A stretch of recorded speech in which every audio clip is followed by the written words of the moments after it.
dnevniku. Gradili in lomili mostove iz špagetov. Tina Maze vzela premor. Danes v Ljubljani proti frackingu. Problematika prometa. Vreme, jutri bo sončno.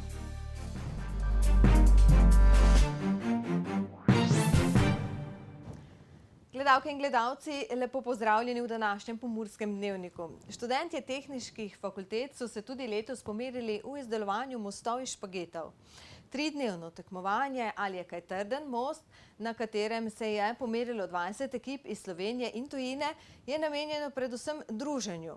Poleg študentov slovenskih fakultet pa sodelujejo tudi študentje iz Zagreba, Ostrave, Beograda, Novega Pazarja, Sarajeva in Tuzle.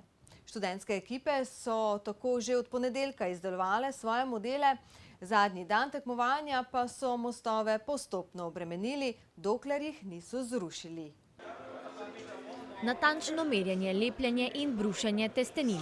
Ne, to ni kulinarična delavnica, ampak grajenje mostov iz špagetov. Prav ste slišali, študentje gradbeništva že 3 dni izdelujejo modele mostov. Iz špageta bo nastal most, tako kot vsako leto se tudi letos tekmuje. Bolj važno je, koliko most zdrži, zmaga tisti, ki prenese največjo obremenitev. Povej nam, kako bo ta most sestavljen, pravzaprav pokaži nam, kaj ima že pripravljeno. Sedaj pripravljamo elemente, s katerih bomo potem sestavili most, uporabljamo lahko vroče lepilo in pa špagete, to so edini materiali. Poledino še lesena prečka, na katero pa pride obtežba, to pa je vse, kar lahko uporabljamo. Tekmovanje so pripravili študentje Fakultete za gradbeništvo v Mariboru, med katerimi je tudi nekaj Prekmurcev. Pravila so jasna. Pravila tekmovalci dobijo podana 14 dni pred tekmovanjem. Letošnja pravila so, da je razpon mosta 90 cm, maksimalna višina mosta 25 cm, širina 15 in teža 1 kg, vključno s vsemi podporami in vsemi elementi mosta. Pomembni sta torej pravilnost izračunov in natančnost gradnje, nam pojasni članica edine dekliške ekipe na tekmovanju. Je malo drugačno od vseh ostalih, tako da bomo videli, kako bo. Pač ima za tega, kot ostali nimajo, tako da zaradi tega nas zanima razlika med njimi. Pokaži nam, kako ste se ga lotili, nekaj imate že pripravljeno? Ja, dejansko že delamo posamezne delčke za ta most. Smo si že včeraj tudi sestavljali v posebnem programu AutoCAD-u, smo si malo narisali. Na koncu tekmovanja pa vse mostove porušijo. Tako je, to je porušitvena miza, na kateri bomo testirali mostove na tekmovanju Ali kaj trden most.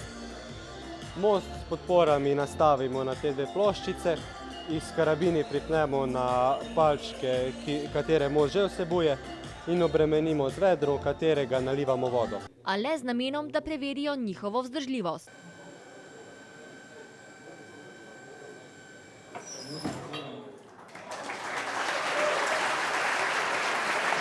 Letos je zmagala ekipa Magni Pontis, ki so jo sestavljali Matic Ledinek, Vid Lešič in Rok Murko. Njihov most je namreč prenesel obtežitev 46,1 kg. Njihov most pa je zmagal tudi lani, zato so že na začetku tekmovanja napovedali boj za zmago. Upamo, da bo nesel več kot lani, se pa trudimo izboljšati lanski most. Za osnovo je bil lanski most, zdaj pa smo izboljšali vse, kar se nam je lani zdelo slabo. Tekmovanje bo znova potekalo prihodnje leto, fantje pa se že veselijo novih izzivov.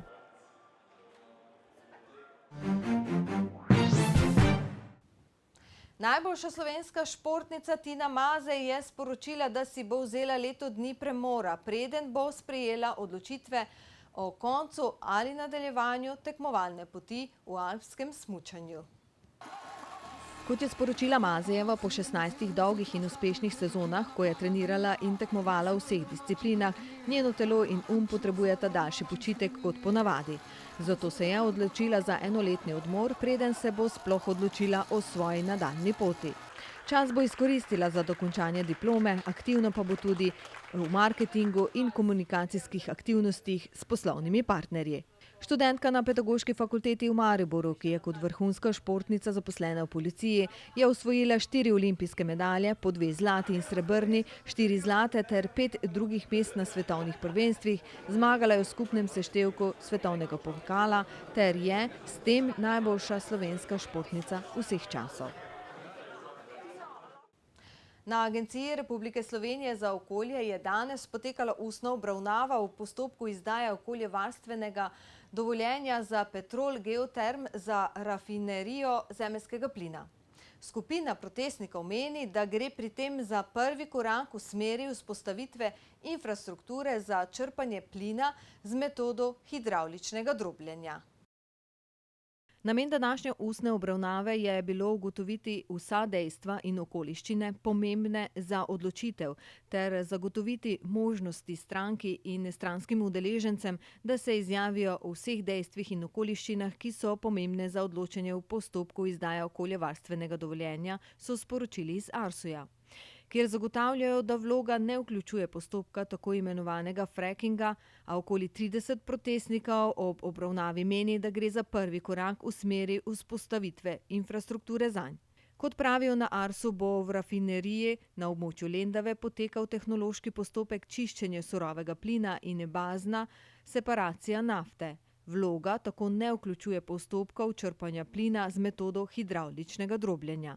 Če pa jo bodo investitorji v projektu pridobivanja plina na Petišovskem polju želeli izvajati, bodo morali opraviti predhodni postopek vplivov na okolje, navajajo na Arsu.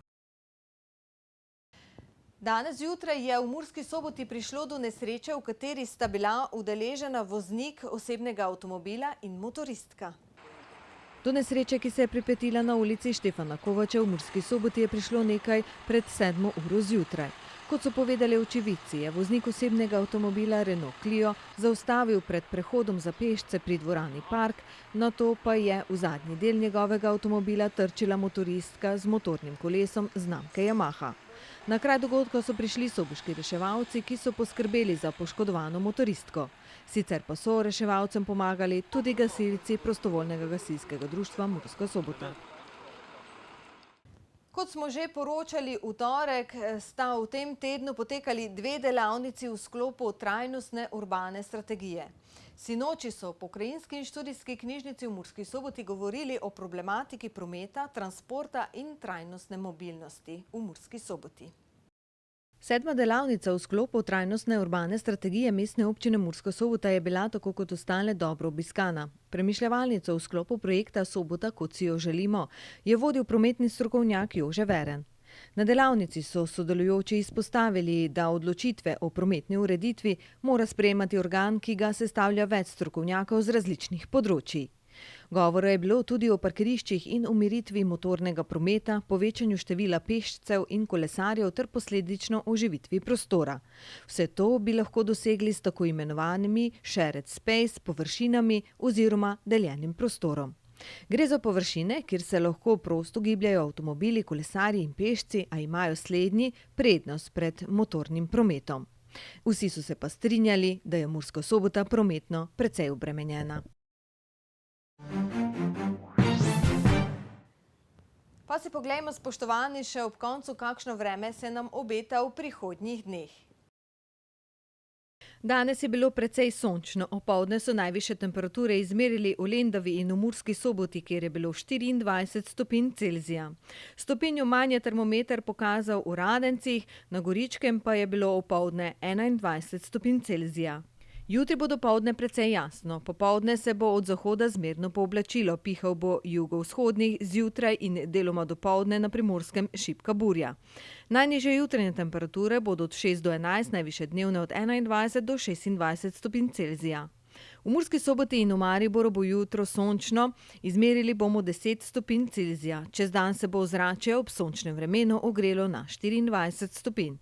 V soboto bo spremenljivo do pretežno oblačno, občasno se bodo pojavljale manjše krajevne padavine. V nedeljo bo sprva delno jasno, čez dan pa spremenljivo oblačno. Dnevne temperature se bodo gibale okrog 21 stopinj. V ponedeljek vremenarji napovedujejo sonce in 20 stopinj Celzija. Toliko smo vam pripravili v današnjem Pomurskem dnevniku. Ne pozabite na nas tudi jutri v istem času na istem programu. Sicer pa preživite kar se da lep in prijeten večer še naprej, seveda tudi v naši družbi. Srečno!